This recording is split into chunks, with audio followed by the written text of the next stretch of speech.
Warning, the following audio transmission is based on theory and is intended for entertainment purposes only. It's Doomsday and its affiliates will not be held liable for anything your dumbass does.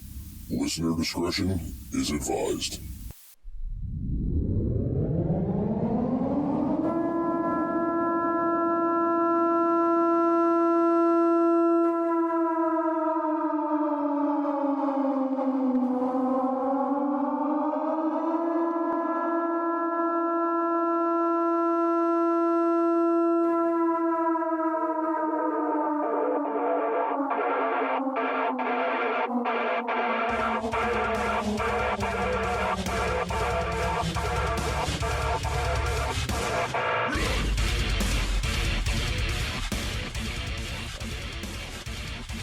Welcome, everybody, to It's Doomsday podcast. Today is April 2nd, 2023. Time is 6:56 p.m. Special guest in the studio, Rusty Shackelford. What's up, man? How you doing, buddy? How's it feel to be on this side of the mic? I know you listen to the show. It's different. Is it different? It's very different, dude. Like I said, this is my first podcast, so hopefully I don't screw up too bad. Oh, you'll be totally fine, man. Just, yell at the mic. That's what we all do. So, guys, I've met Rusty out at Prepper Camp last year. He's coming to Prep Stock this year. He's also on Clapper at Rusty Shackelford 06, I believe. Is that correct? That is correct. Rock on. And we didn't call this a Clapper meetup, even though everybody probably would have liked us to call it a Clapper meetup. But the show we're doing today is going to be based on comms. We haven't done a comms episode on It's Doomsday podcast, I think, in like 2 years. So it's definitely time for a comms update. So I think let's start with your disclaimer and let's start with the legalities of this first. So all the information that I'm going to be given is stuff to be used in a Doomsday. Understand that you have to have a license from the FCC to transmit on an amateur radio or GMRS. I don't want anybody to go out and do anything that's going to get them in trouble with the government. Please don't do that. The information I am giving you is going to be when the FCC is non-existent. You do have to have a license to transmit. You do not need a license to listen. Now, also, don't be an idiot and leave your radios out around your kids and have them start talking to people at emergency services, because that'd probably be really bad for you as well. Yes. So as far as I'm concerned, as far as legalities go, my side of this is you could learn how to use comms without utilizing things you have to have a license for. For example, you could screw around with two-ways and walkie-talkies and CB radios and stuff like that and don't have to worry about the license, and at least get some background on comms and how to properly communicate and use these. I know it doesn't seem like they would be hard to use, but you have these people that do not know how to key up a radio right. That's correct. You have people that start talking before they key it up, or they're not done talking yet and they release the key button. I've worked with people that are very shitty over the radio. Yes. Right? The thing is you need a license for amateur radio and GMRS. So if you get a CB radio, which is Citizen Band Radio Service, you do not need a license for that. That is a great way to get into learning communications and just the basics of it on how it all understands. And then when you get your license, it's a license to learn.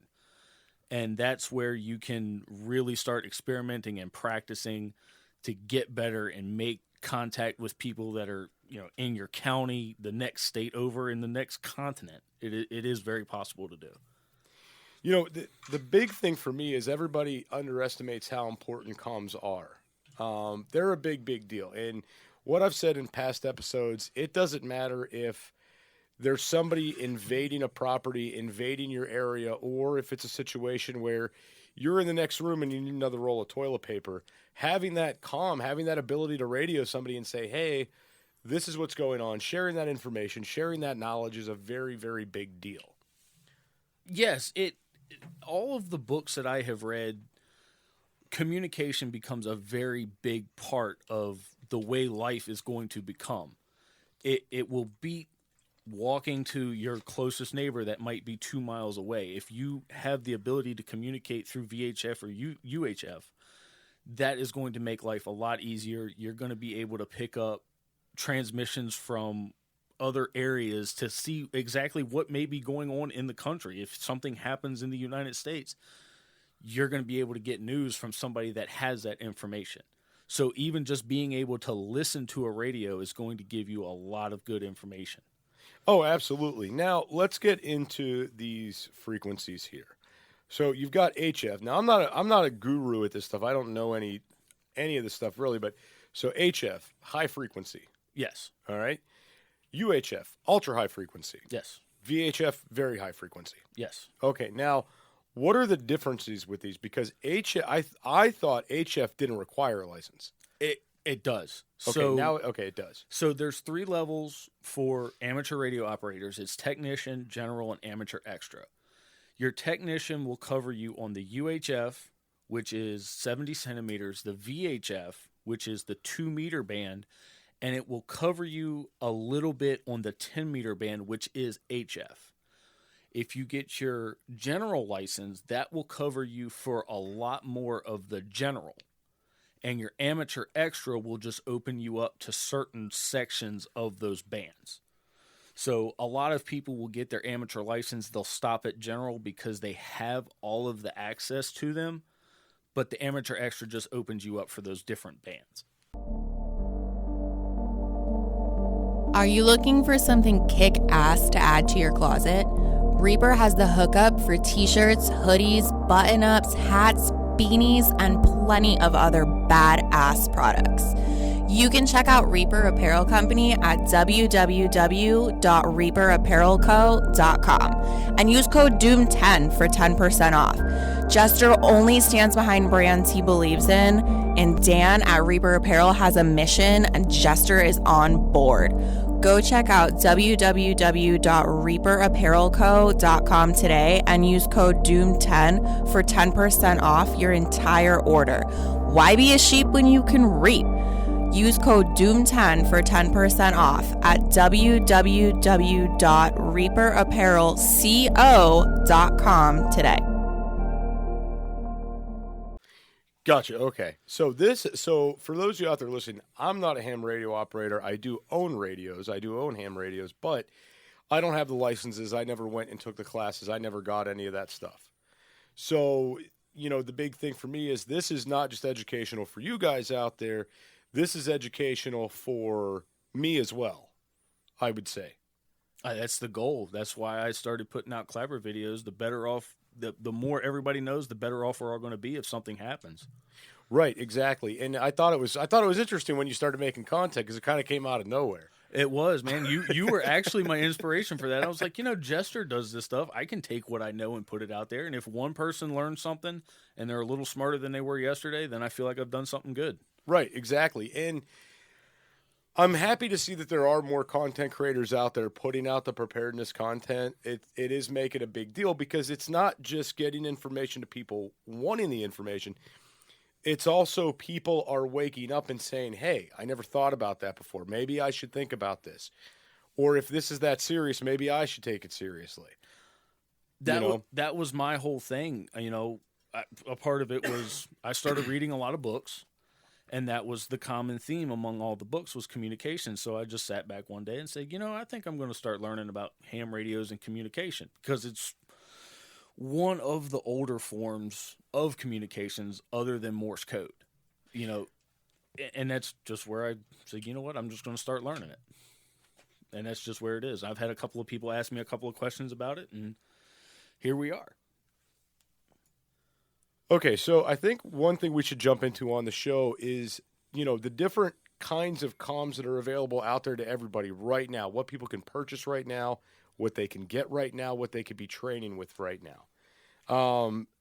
And I think we should get into the benefits of all those. So the biggest one that I utilize right now on my property are just general two-ways, right? Regular two-way radios. What I like about the two-ways, they're cheap. They don't require a license. They're easy to maintain. They're easy to operate, right? And you can kind of put like the sub channels in there so everybody else isn't hearing you, right? And everybody else isn't jumping on your channel, right? They're called privacy codes, and what you're describing sounds like it's an FRS system, which you're correct. You do not need a license for, and they're good for about a mile, in all honesty. And what I have found is really it just depends on your antenna, and your power output is going to determine how far you can reach out to somebody. But on your property or a mile around your group, an FRS radio is going to work just fine. Any kind of handheld radio is going to work just fine. So there are different levels and different outputs. Like I have a little handheld right now. It puts out 5 to 8 watts. I could probably reach out about 2 miles, but it also depends on whoever is going to be receiving that signal as well, if they're going to be able to communicate with you. Just because they can hear you doesn't mean they're going to be able to talk to you. Right. Yeah. There's been many times I've picked up radio signals and I've tried to chime back and never got anything. Right. So, I mean, for me, the thing I like about the two-ways is they're easy for the kids to operate. They're easy if my wife wants to pick one up and utilize it. She knows how to do it. They're not very difficult. And what I've come to find is, you know, whether very cheap or very expensive, a lot of those radios will communicate with one another. Yeah, which has been nice. Yeah, so the GMRS and the FRS radio services, they share channels and frequencies. The GMRS requires a license. From what I've understood, it just really comes out to the power output, and that's the legality. I could be wrong, but if you have those radio services, you could use them interchangeably. Same thing with amateur radio. If you punch in a frequency for a GMRS radio, you can communicate back and forth. Do not do that today. It's not legal. This is for a doomsday scenario when there's no FCC listening. Right. So, but that's just something to put that out there. It is doable. There are options. There are things you can do to listen and talk to talk to people just in case you don't have their exact type of radio. Do you have enough food in your pantry for when disaster strikes? Go to www.readywise.com and utilize code DOOM10 for 10% off your entire food order. ReadyWise offers long-term food storage items such as chicken and beef that last up to 15 years. But that's not all. Go to www.readywise.com and use our code DOOM10 for 10% off of organic food as well. Offering chili, pasta, and soups, they have you covered. Did we mention they have fruits? Bananas, blueberries, strawberries, and apples, just to name a few. With many more food options for your home, car, or bug-out bag, ReadyWise has your six. Go to www.readywise.com now and utilize code DOOM10 for 10% off. Right. So something... Like, I want to give you a little story of something that happened last time we were out. So we take the FJ Cruiser out. We're off-roading, right? Okay. We're out in the mountains of Tennessee. We meet up with this guy. He's from New York. Okay. And he's out there by himself, and he's like, hey, man, have you ever been here before? And I'm like, yeah. And he's like, well, I haven't. Do you know where to go, what to do? And I was like, dude, honestly, I just come out here and explore, man. I have a map, right? So I know how to get where I'm going, but I don't know what the trails are going to be like along the way. So what do you want to do? And he said, well, you know, I'll lead. And I said, okay, cool. And I was like, hey, do you have a two-way? He says, yeah.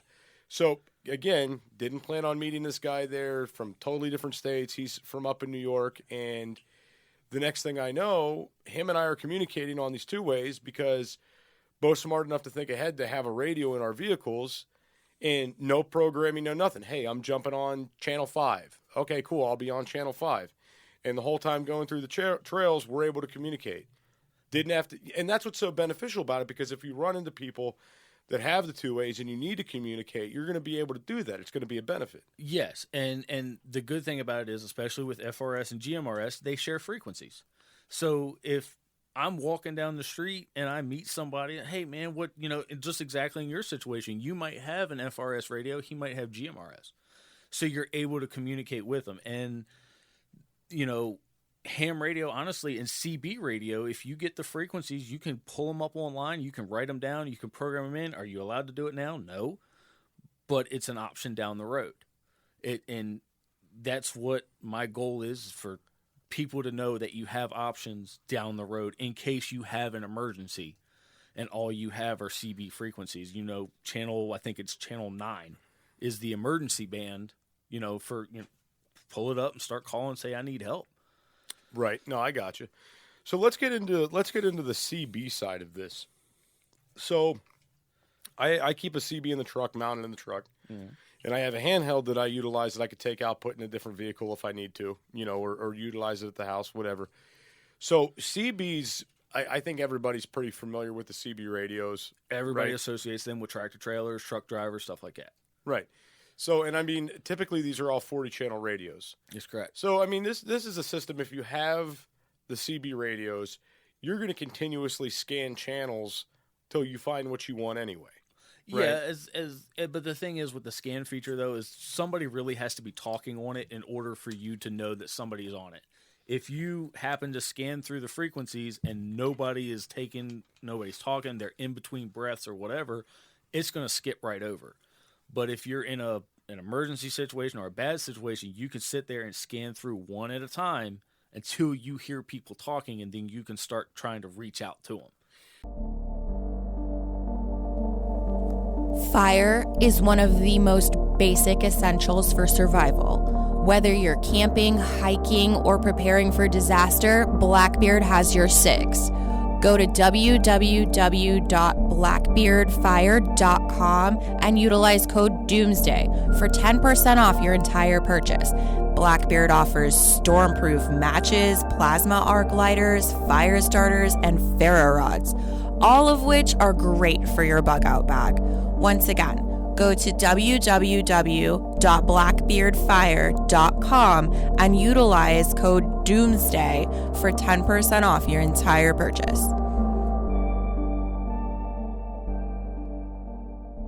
So, okay, let's talk about that for a second, if people aren't talking or if people are talking. So the one thing I found, the one reason I think CBs would be really good in an apocalyptic situation, specifically an apocalyptic situation, is because of this. Your truck drivers are going to know what's going on first. Exactly. Before anybody. They're going to see military transports on the highway. They're going to know when certain exits are locked down, if state lines are locked down.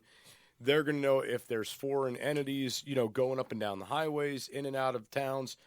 Truck drivers are going to be your greatest source of information. I mean, not even that kind of situation. Even in a disaster, if you've got a bad storm or something, they're going to say, hey, Interstate 40's blocked up.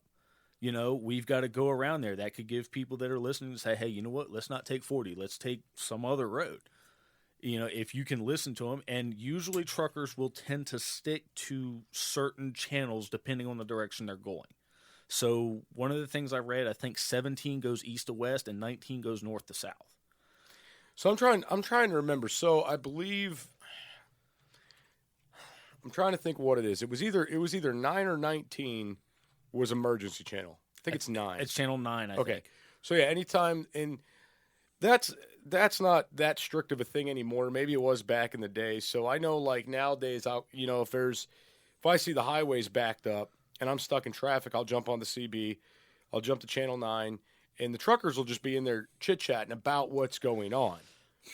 So, and I know that's not supposed to be what's happening, but that's what they're doing. No, and that's when, CB radios got real popular. A lot of your highway patrol, your fire stations, dispatches, stuff like that, they would listen to Channel 9, and that was the designated emergency channel. Right. But, yeah, times have changed. Everybody has a cell phone now, and it's just how it is. But that was always the understanding of it. That was an emergency channel to contact help if you needed it. Right.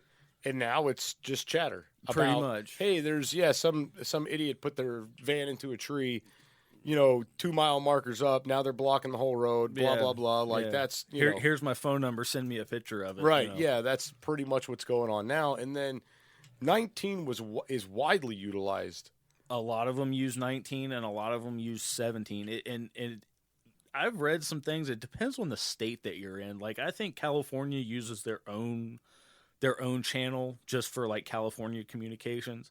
But yeah, it's like 19 and 17 are the two big ones. Now, granted, yeah, you've got 40 other channels. So if you want to carry on a private with, quotation marks, you can switch over to another channel. Right. Yeah, no, and I understand that. But the problem is if you tell somebody, okay, let's talk about one thing we should get into with this comms thing is maintaining a little bit of privacy and a little bit of OPSEC on comms. Yeah. That's a big deal. Yes. All right. So I think, all right, so number one, if you need to have a sensitive conversation with somebody, you shouldn't be doing it over a radio regardless. You need to be using some sort of code words. Right. Code words are key. Privacy is key.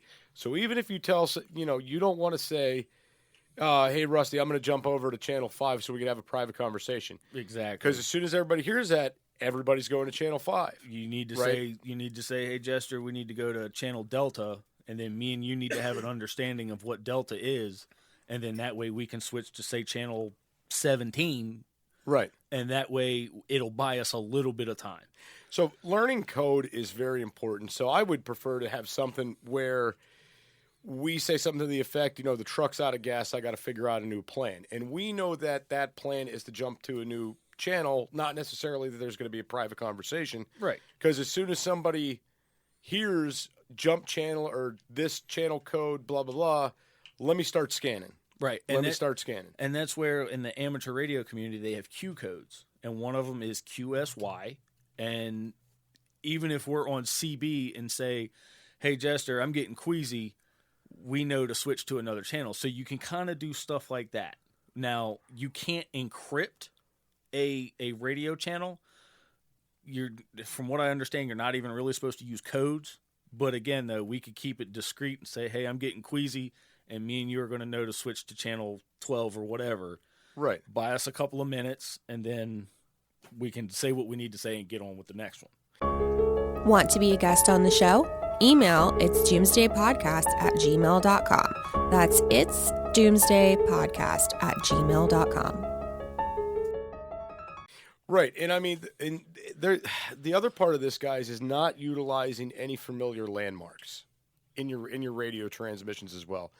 Doing that directly tells people where you're at. Right. So if I say, Rusty, meet me down by the river, and you're using a radio that only has a couple mile radius, there's probably only going to be one river. So, funny story. Just good example. Yeah, one of the books that I was reading, they came up with, they were going on a mission, and they renamed some of the cities and towns along the way to famous theme parks. So that would be a way to say, hey, I'm on my way to Magic Kingdom, and then me and you could say, all right, well, he is somewhere near Asheville. And all right, we're on our way to Epcot. Okay, he's on his way towards Hendersonville or wherever. So it just comes down to being able to come up with a code with your buddies and however you want to do it, so that way everybody knows what channel to be on and where I am if I say something. Here, have a lollipop. Have a lollipop. Sounds fantastic. We got lollipops in the studio today. Apple. No, but I mean, that's a big thing. Renaming stuff that you guys are going to have to get familiar with is a big part of this. Now, the other part of this is not letting this information get too far out there, because if you let it get too far out there, this compromises everything. That needs to stay within your group. It does. Or your inner circle, as Al would say. Right. Keep it in the inner circle. The last thing you want to do is have somebody alerted to your plans, because the fact of the matter is these people aren't enemies right now, but they could very well become enemies overnight given the situation. Absolutely. Right? And if you guys, so here's what I learned. I don't know much about ham radios, but you know what I did learn? I did learn that pretty much every town out there has a ham radio club. Yep. That means every town out there has a handful of nerds. Yep. And you know what these nerds are doing? Playing with radios. Playing with the radios, and they're constantly fucking listening in on signals, right? And some of these guys, they're super nerds. So the super nerds can triangulate your positions. Yes, that's called it's called fox hunting, or a fox chase is what they call them. Right. So say that Mr. Nerdo over here gets compromised, and somebody comes in and they're putting pressure on this guy, and they say, hey, we heard these people having all this chatter. They sound like we're doing good. We need to figure out where they're at. Right. Well, now Mr. Nerdo might help them out, and now you're really screwed.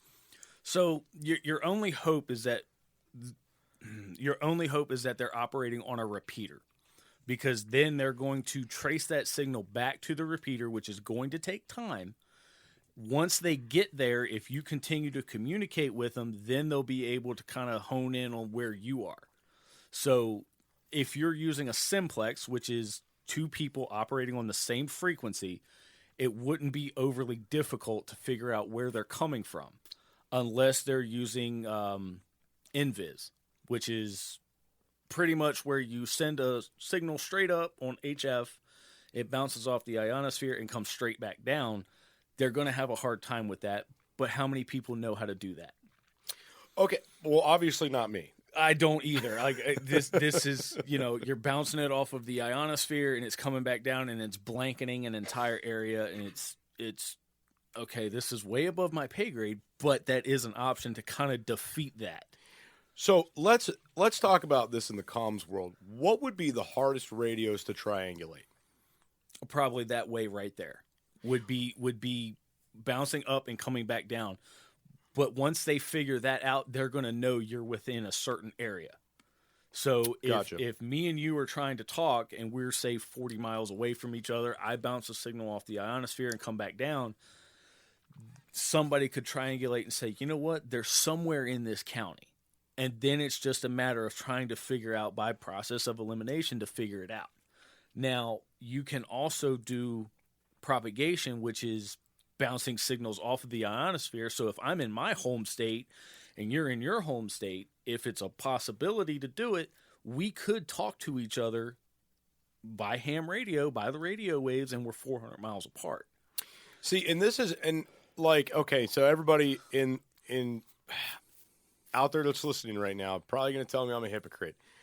I've said fuck a license for years, right? Yeah, I agree. Because when shit hits the fan, you're not going to need it. Right. But now I have a different train of thought, a little bit different of a train of thought. So say that you're where you're at, right? Shit starts hitting the fan. You lose cell signal, you lose power, you lose this, you lose that. There might be a chance that we might be able to communicate through the hams while the FCC is still running. Yes. And I could get a heads up from you on what's going on, or vice versa. Right. Now, I will have a solar generator. I will have backup means for power. So I will be able to keep my radios charged. Right. That's not an issue at all, right? So Mr. Nerdo that has the repeater probably has a generator too. Right. Okay? So at the end of the day, in the grand scheme of things, it might be better to have a license to be able to communicate quickly and efficiently if something is about to break bad. And that's where, like I tell, just get the license, because you need the license to learn. You can read everything in the book and you can understand it 120%, but until you actually do it, you're not going to understand. You could read every book out there, Jester, and say, okay, I know how to do this, that, and the third. Okay, well, now it's time to talk to Rusty, and I don't know what I'm doing. So you got to get the license to learn how to do it. Honestly, it's $35 and it's good for 10 years. Wow. Yeah, it's one of the few things the government makes sense on. $35 for 10 years, and depending on your level of license, you can talk to people wherever you want.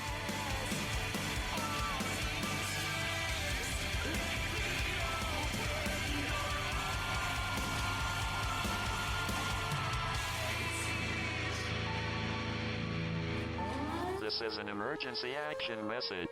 At approximately 1 a.m. Eastern Daylight Time, NORAD is tracking 15 ICBM nuclear missiles inbound to the following cities: Orlando, Miami, Pittsburgh, Dover, Newark, Richland, Philadelphia, New York City, Baltimore, Los Angeles, Las Vegas, Boston, Seattle, Detroit. This is an extremely deadly situation. Stay tuned. The next emergency message will be a presidential address.